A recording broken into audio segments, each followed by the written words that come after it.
Shit, you know what I'm saying? Like, this some social shit for everyone, you know what I'm saying? Like, I made this beat myself, so hit me.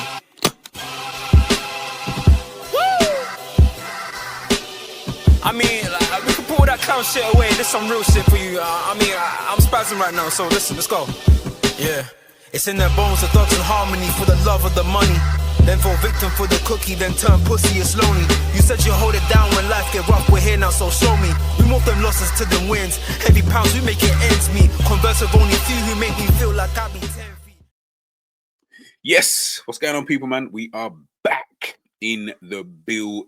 I'm going to be doing a lot more of these videos, people. So let me know if there's another player out there that you guys want me to take a look at who's been doing well this season, or just in a general sense, any player that might potentially be linked with Liverpool. Now, here's the player in Alexander Isak. Guys, make sure you're smashing the like, sharing, and subscribing to the channel.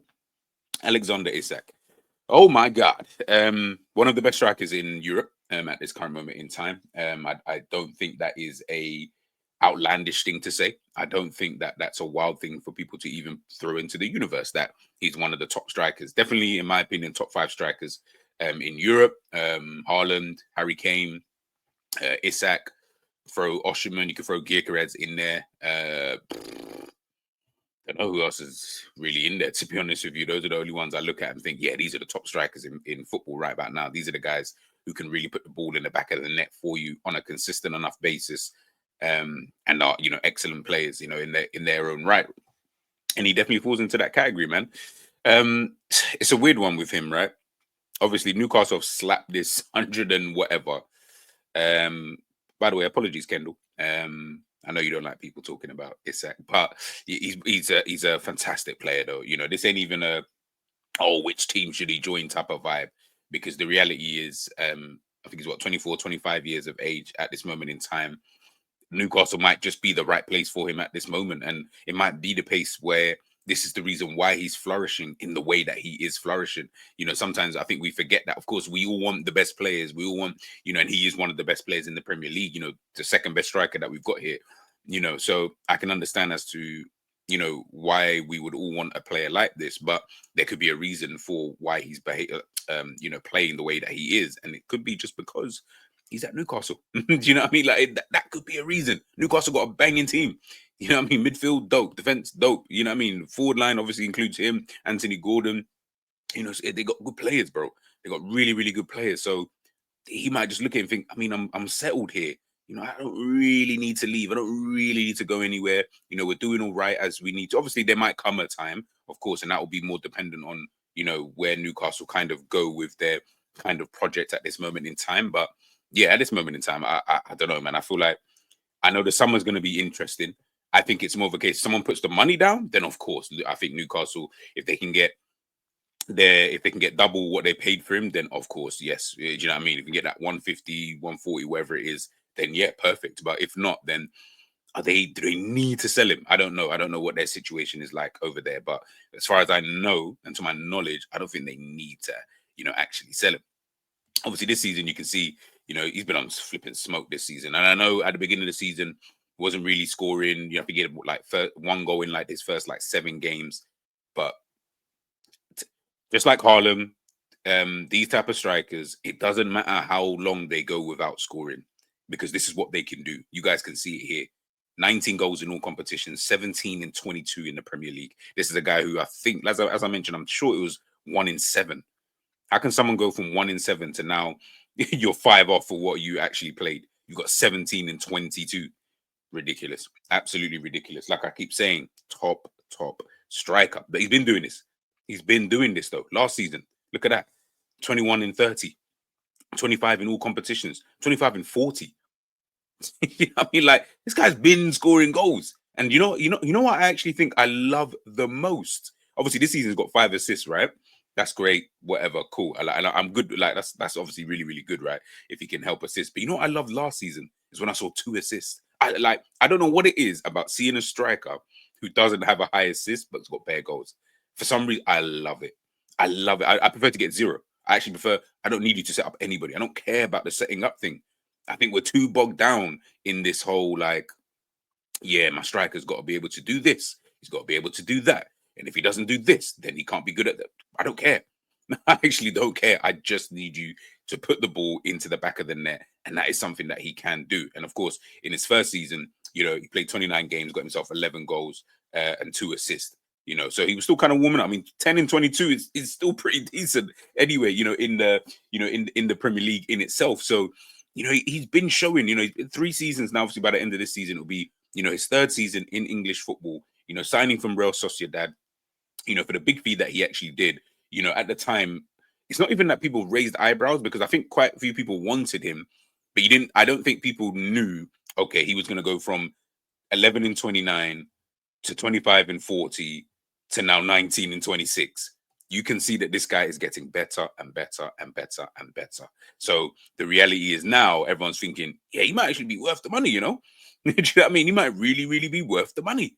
Did you know what I mean? We don't, obviously we don't know, and anything can happen, but I think right now he's probably the most sought after striker, probably him, 𝐒𝐃 in terms of attainable strikers.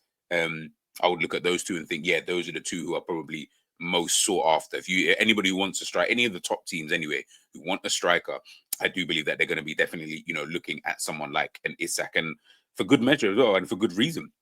You know, I think someone like Isak, in terms of like his playing style, you know, you can, if I even go back to the first, like, there we go, where you can see his heat map. You can see this is a striker who occupies a lot of areas in that forward line. So left or you know, on the right, sometimes I see him popping up there, you know, to pick up the ball, either to take on someone or even just to, you know, lay it off and then, you know, go again, for example. He can run in behind. He loves ball into feet. But one of the things that I really, really like about him is that, and this goes to the people who love, you know, people who do other things as well, right? Is that he's really, really good at in 1v1 situations. When he goes out there on the wing, it's not like he's not your conventional like striker who looks really awkward out there. You know, some strikers, you can tell, yeah, they're not really comfortable playing out there on the wing, for example, which is fine. Again, no problem with that whatsoever. But he is actually comfortable. He's got the skills. He's got the dribbling ability in order for him to actually show that, yo, I'm actually really, really good out there on the wings. Like, trust me, bro. Like, I can really, really do this. And obviously, you can see the picture up here, you know, the goal against Everton, you know, that he scored. I think it was it last season or the season before that, but we all remember the goal anyway, where no, he didn't even score it. I think it was Jacob Murphy ended up rounding off the finish. I'm sure it was Jacob Murphy? Someone did. It reminded me a bit of like when Suarez did it against Manchester United, and then 𝐑𝐿 just came right on the line to finish the chance.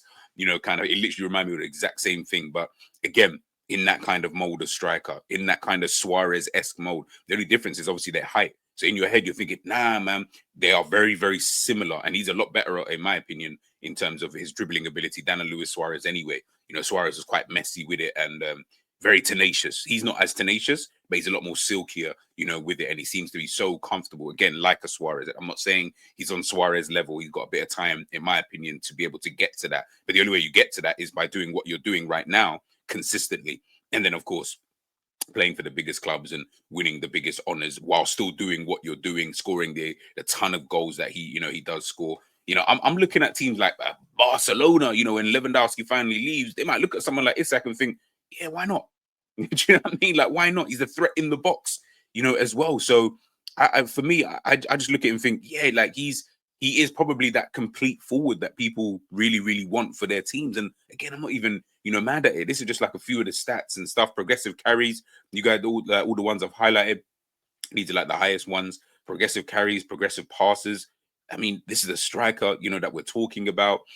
Shots from free kicks, goals to shots on target, 1.47 per 90 minutes. This guy is on shots on target, man. Really, really good about him. Goal creating actions, take-ons, shot creating actions. Like he is almost that all action kind of, you know, individual. But again, total carrying distance, progressive carrying distance, progressive carries into the penalty area, touches in that attacking third, take-ons attempted, successful take-ons. I mean, the take-ons attempted per game is 3.32. This is from your striker per 90 minutes.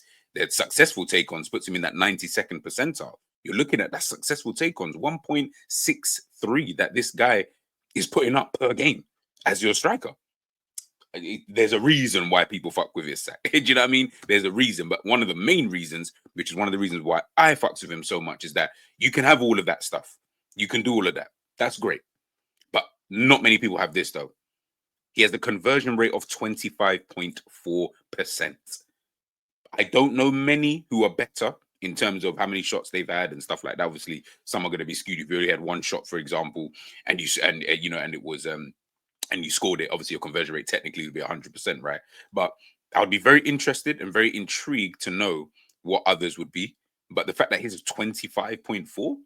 Now, listen, for my own club, we know some of the conversion rate of some of our own players. do you get what I'm trying to say? Like, and considering the amount of shots that these guys actually do have, yeah, it's kind of crazy. But his is 25.4, coupled with the amount of goals that he's actually scoring as well. Listen, man, the guy is a menace. And as I said before, he is someone who I think he can fit many teams. But I also I don't want to I don't want to be disrespectful to Newcastle, because I'm also like I said, Newcastle got a dope team. So it's not like he's leaving some dead team. And then he, of course, fair enough. If it was that kind of thing, then yeah, fair. Okay, we get it. Yeah, he's got to leave and etc. etc. But he's not really, not dead. What, Tonali, Bruno Guimaraes, Botman, Livramento, Lewis Hall, like Fabian Schär, Anthony Gordon. That's a dope team. Add him into the mix. Add a few more pieces to that Newcastle team. I promise you, that team looks better than a lot of teams in the league right now. Now you start looking at the Arsenals and the Liverpools, and you start thinking, yeah, you know what? On our day, we're probably even better than you on paper. Chelsea's and that. You get what I'm trying to say? Of course, they need a manager to be able to, sort that out. But you know what I mean? All of a sudden, it starts to look a little bit different. So as I say, he's not leaving a shit team. Do you get what I'm trying to say? Like he would be leaving a good team. Now, of course, then listen, as big as Newcastle are, there are bigger clubs. So really and truly in the Premier League, I would just look at it as like a Liverpool, Manchester City, that Man United, not Man United, obviously the team right now, but the club stature-wise, they're obviously bigger, Arsenal and stuff like that. But yeah, I think it's going to be very difficult to price someone like him away. I think you really will have to put up that money. Do I think he's worth the money? 1,000,000%. I think pay whatever to within reason. I don't think he's worth 200 million as an example. But if you told me 150 is being the max and we can sort out some type of payment structure for him, yeah, I think he's worth it. I think at the age that he's at now, what's it, 24, 25 years of age, I can't see why this wouldn't represent a really good deal. Because now you're getting not Haaland, obviously, but you are getting someone who can, in my opinion, rival a Haaland in this Premier League.